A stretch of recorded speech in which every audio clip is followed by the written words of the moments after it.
Hey, what's up guys? Welcome back to the channel. My name's Kyle and we're here at RRHQ. I thought it would be cool for the last video of 2024 to kind of recap what has happened here over the last year. It's been a big year here, building a brand new shop, and I just wanted to take you through that, show you where we've come and maybe where we're gonna go with it. So let's get into it. So what we have here is a 45-foot wide by 80-foot long building.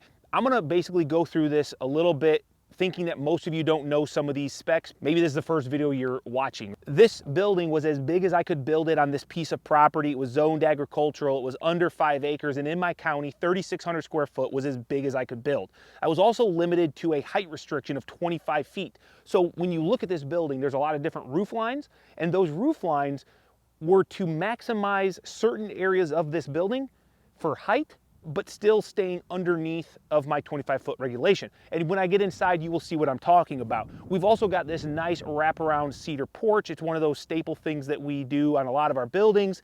And you know, when you look at this, it doesn't look much like a garage, but that's what this is. This is my storage garage. It's my, I guess little tinkering area, hopefully a future wood shop. But at the end of the day, I wanted this to not look like a big metal building, even though it is a post frame and it is just a garage. Now, believe it or not, guys, I left this last section of weather logic visible for this video.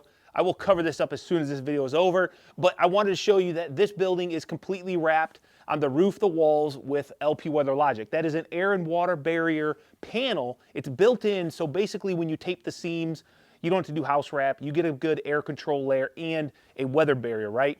I went with 400 series Anderson windows. These are black exterior vinyl with a wood pre-finished black on the inside. We'll show you those when we get inside. But I also went with all casements. For the most part, I got 3 double hungs, but casements are going to be the most energy efficient window. That is why I went with that. And what you'll notice is I've got this beautiful siding. This is LP Smart Side Expert Finish. You guys know I love LP. If you haven't seen the channel, maybe you don't, but it's a great product for our barn dominiums. It's a very good look. It's very durable, and being an engineered wood product, it fits perfectly with our engineered wood structures. And we love our Versetta stone. So we've been using Versetta stone now for, I want to say probably 12 years I've been using this product. I love it. So it's a great look to add to any building. It doesn't require brick ledge, and it just gives it a good look, you know. But look at this door. I am in love with these doors. These are Rainer garage door, AlumaView. So these are AV200s. This is an aluminum door. This is a glass panel, so you can see all that glass. Now I went with the black mist glass, I believe they call it. And what it does is it gives it the black look on the outside. You do get some light coming out from my interior lights, but when you're inside, you can't see in at night, which is my biggest concern, is I didn't want people seeing in my shop. The only downside is you also can't see outside, but you do get, as we will show you in a minute, a lot of light coming in, which is what I really wanted. Instead of just a plain, solid door with a couple little lights here, it's just full of light coming in. So that is awesome. The other thing we did this year was I made a big commitment to do a ton of concrete. So I've got like a 45-foot wide pad going the entire length of my building. And then you'll notice over here where my truck is and my machinery, I've since sculpted this area out. I got my gravel laid down, and the future goal is to continue this around so that I can access this door that I've got back over here, which is another AlumaView. And then this is where I can store all of my equipment, trailers, keep it kind of out of sight, clean it up so that, I'm very sensitive to the fact that I'm in a neighborhood. I'm not just out on a commercial site, and I want it to I want to maintain a good look here. I want it to look good. And by keeping everything back here, that was my goal. And then one other thing that we're working on, and we just had done, was I just had a guy come out, and you'll see this orange flag right here. I've got a septic that's going to go in for my bathroom, and that is one of the next, I guess, most timely projects that I need to do because we're getting into winter. But we've got a septic field that's going to come through, a tank, and then my leach field. And what that required was I didn't want to do any more gravel here, but eventually this will continue back, and then I will put concrete. But I think that's kind of it for the outside. I mean, look at this, it's gorgeous. I got these monster windows, tons of light naturally comes into this building. But let's go inside and show you what we've been working on the inside, because I love it, and I think you're gonna love it too. Oh yeah, I also just put these lights in my porch ceiling, and this is Speed Lap. So this is a product that it's nice and seamless. There's no screws. It's basically a hidden fastener system, and it looks awesome. So as I'm coming in this door, I just wanted to mention that these are the Anderson A-Series doors. I love them. You'll notice we got 1, 2, 3 locks on this system. So as you pull the handle up, it engages this lock. But more importantly, another thing you'll notice, this perimeter jam seal is a one piece all the way around the door. And what that does is when it closes, it's going against the wood stops, creating a very good seal, similar to a casement window, instead of your typical doors that just have a perimeter jam seal around the door on 3 sides, and then it kind of squeezes in there. There's always a little bit of gap at your corners. This gets rid of it because it goes all the way around. So I do love these doors. That is awesome. But this is the shop. It's a little bit dirty right now because we're still in construction. I don't have my old shop, so everything kind of got moved into here, and I've been having to work around it. But look at this. Black ceilings. Everybody talks about black ceilings in my comments and says it's going to be so gosh darn dark in there, you won't be able to see a thing. These lights up here are only 150 watt, 15,000 lumen lights. They let plenty of light in here. I don't have all this done under here yet, but that's going to be even brighter yet. In this attic space, it's all insulated with an R60 timber fill, which is a timber HP. It's a wood product for insulation, new to the market here in America, but it's been over in Europe forever. That was a video. And by the way, guys, not almost, but every part of this project has been filmed, is up here in the playlist, and has almost a dedicated video to every process. So if there's something that you're interested in, check out the RRHQ 2.0 playlist. Scroll through it. I don't even know how many videos there are, but every part of this is up there. We've got a rock wool insulation in all the walls. I think there's an R23 bat with a R7.5 or R10 comfort board. So it's like an R30 in the walls, R60 in the ceiling. We've got a Sega Myrex air control layer that you see. That's a smart vapor barrier, and that is allowing my interior walls to breathe in, but I'm not putting water. Condensation is not able to go out into my wall cavity, especially here in the colder winter months. So it's a really good product. And then obviously, like I said, the black steel ceiling is awesome. Now, let's talk about, I mentioned how I had a height restriction, and I had to do a little bit of weird things on my roof lines in order to accommodate my needs. What you'll notice over here is I got the RV. Yes, this is my RV, and this was always my goal, was to have an RV bay. This is a 14-foot tall door. That's the minimum that you need to have for most RVs, and I always recommend that. But I didn't want it to just be, a standard flat ceiling. So what you'll notice is that this goes up another 2.5 feet in this area. So this is 18 foot 6 inches. I didn't need that in order to do my 14-foot tall door. But what I did need, and we will get up there, is when we get to this section over here, I needed extra height over here, which is why my roof line changed, and I'll show you that.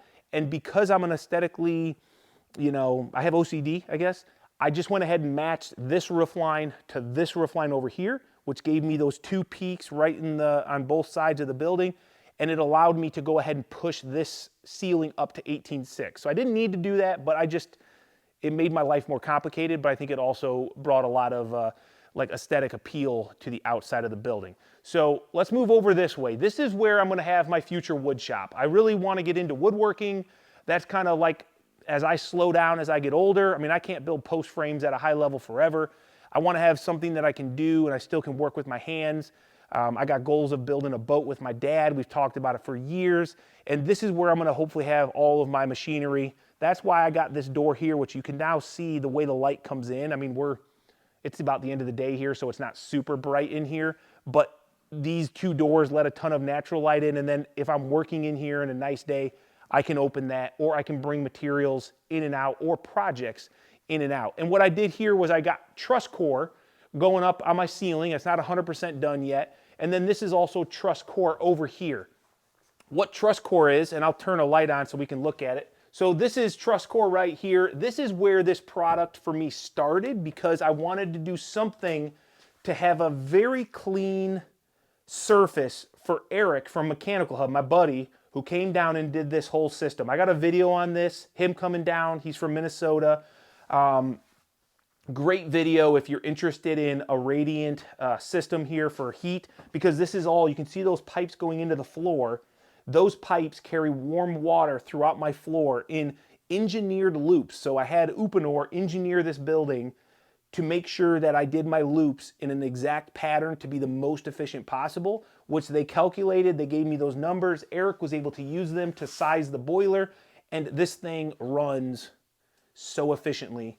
I hardly actually ever hear it run, to be honest, because this thing is always so, it's well insulated, it's well air sealed.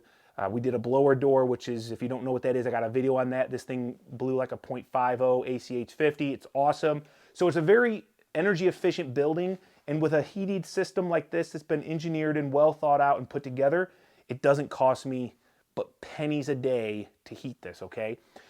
So like I was saying, truss core was what I came up with on this for these walls because it's super clean, it is waterproof, this is a mechanical room, it's a flat surface. All these things were positives for me, but I fell in love with it, I'll be honest, and I was like, let's do a little bit of more of it. This light is not working. Actually, I can turn it on. I got the breaker off right now. This is gonna be my bathroom. Now listen, some people don't like it. I actually think it's gonna be great, and I think by time I get all my finishes in here done, it's gonna be fine, but this is still under construction. There'll be a toilet, a sink, I'll have some shelving in here, whatever. The beer fridge, it's just sitting here, it's not plugged in. But I decided to go ahead and throw some truss core in there because it'll be easy to keep clean. And then this is the bench area that I don't have lights on anymore. I went ahead and just continued the truss core on this entire section. And I won't be doing any more of it in the shop, but it kind of just tied all together. I love the way, you know, my bench, which this is a store lock bench. Everybody always asks me what brand this is. I got these long time ago. Long time ago I bought that. They're local in Illinois, so I went and picked it up. But you can customize everything in there. I always kind of show this, but they're super strong, well-made, American-made drawers. And then this is the truss core slat wall, so you can, you know, put stuff, hang up, whatever. So this is gonna be my wood shop. This is the whole goal for this, and I can't wait till I can fill this up with machinery, start making things. Out here, my whole goal with this is just to have a place to kind of put things, but not overcrowd it. And then obviously that far end is just for the RV storage that I hope me and my wife are able to take advantage of as we get older and just spend time with each other and go see the country. But let's go upstairs. It's kind of my, I don't know, my coolest spot, the part that I love the most and I'm the most excited for is this upstairs. And this whole area is what dictated the design of this building and also added a ton of complication to all of it. So let's go up here. Okay, so this has not made it into the videos yet, guys. So this is like a little sneak peek, a little spoiler alert, but this is going to be, I don't even know what. All I know for sure is that my daughter is begging me to get this finished because she wants to come up here and dance and have a big TV and have a hangout with her girlfriends. And to be honest, I think that's awesome. I hope that that is what I can do for her and give her a place to, you know, I'd rather have her and her friends be at my place than somewhere that I don't know where she's at. So this is gonna have a wood floor. We just hung drywall today on the ceiling, so it's kind of cool to start seeing it come together. And, you know, probably gonna have like a ping pong table, maybe a little game room up here, I don't really know. But what I want to talk about was this is the most unique thing that I've ever done on a building. And this wall right here is a girder truss. And if you go back and watch the video where we installed this girder truss, it's a 4,500 pound wooden truss that hangs from this end of the building, 45 feet to this end of the building. And this is the only way I could get a full 10-foot clear height in the bottom for my first floor for my wood shop. And that's because I needed at least a 9-foot tall garage door because I wanted to be able to drive my trailer or a truck and a trailer through and still maintain enough height upstairs to get all of this space that I wanted. And it was by putting a girder truss in that then I alternated and I made my trusses perpendicular to the main structure of the building to get even more height. Because at 45 feet wide, which is what my building is, with a 412 pitch, I could only go to a 16-foot sidewall and stay underneath my required height. But by coming in at this 24-foot section and turning my trusses the other way, I was able to raise the walls, because now I've only got a 12-foot run. When you cut that 24-foot in half, I've only got a 12-foot run of truss, allowing me to basically have more height than these two ends, which are both 24-foot.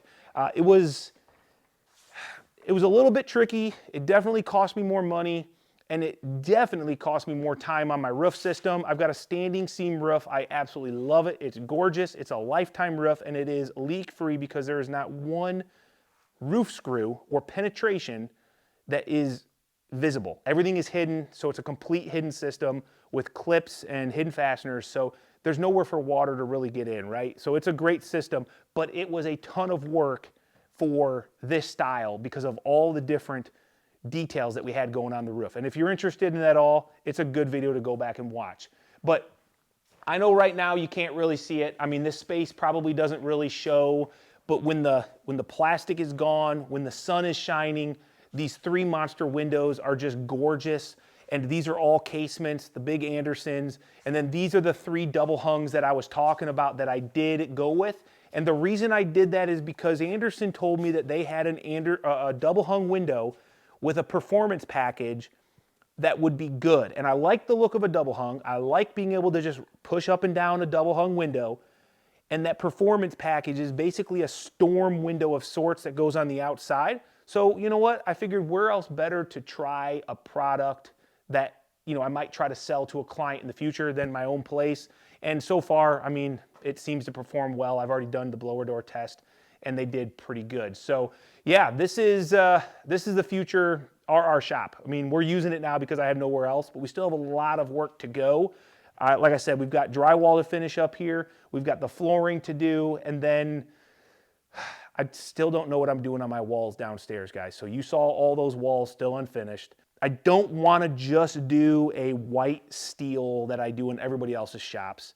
So there's got to be something cool that I can do. The truss core kind of is that corner over there, but I don't know what to do over well. So I'm interested in what you guys think I should do. If you've done some cool products in other shops or places that you've been in, I don't want to just do plywood. I don't want to just do steel. I may do some of both of those around, but let me know down below in the comments and let me know what you guys think I should maybe try to think about adding in this shop based on what I just showed you where we're at right now, because I'm still in a point where I can make some of those changes and I don't want to have to do this again, so I want to think it all through. That's why it's taking time. Oh, and because I run a business, so we're off building other people's projects and trying to get here and do things as well. So I don't know, I thought this was a cool thing to do for the end of 2024, the last video of the year. And I also wanted to say thank you to everybody that watches the channel, comments on the channel, gives me ideas, tells me what I'm doing wrong. You know, it's not just me out here telling you guys what we do is perfect. This is what we do. And if you have feedback and things that we can do better, I love hearing that stuff. So don't always think that, you know, if you do something different that it's wrong. I'm always open to hearing that thing. And I love that you guys interact with these videos. And I hope we can continue to do this. We have a lot of projects coming up. In fact, we have a new barn dough that just started that I think is, I'm calling it like the modest house. I think it's going to be the perfect home for just about any American family out there, both in cost, performance, aesthetics, all those things. So definitely be ready to check that out because it's coming quick. And I hope you guys have a great new year. Appreciate all of you. And we'll catch you guys in the future next year. Later.